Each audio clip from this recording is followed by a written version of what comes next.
A'udzu billahi minasyaitonir rajim. Bismillahirrahmanirrahim. Bacaan niat sembahyang yang 5 waktu. Jadi di sini juga tentang bacaan niat yang 5 waktu. Ya. Bacaan niat. Kiban bacaan niat tersebut. Yang pertama sembahyang zuhur. Sholli fardhu dhuhri arba'a raka'atin adaan lillahi ta'ala Allahu akbar. Sengaja aku sembahyang fardu zuhur 4 rakaat tunai karena Allah Ta'ala.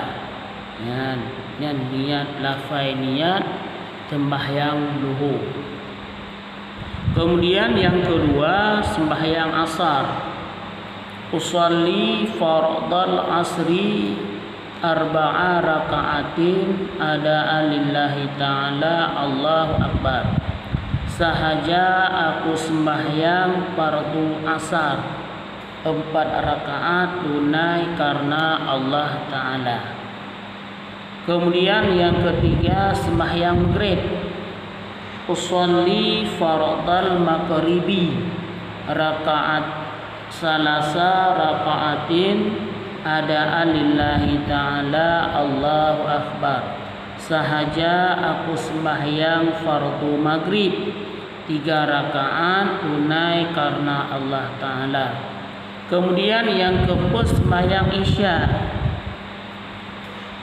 Usolli fardal isya'i arba'a rakaatin adaan lillahi ta'ala Allahu akbar.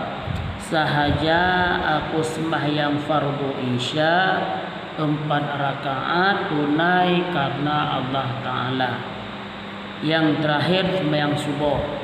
Usolli fardhu subhi raka'ataini adaan lillahi ta'ala Allahu akbar. Sahaja aku sembahyang fardu subuh 2 rakaat tunai karena Allah Ta'ala. Niat adalah lafai beserta niat sembahyang 5 waktu di dalam seurang si malam. Ya, Mbak.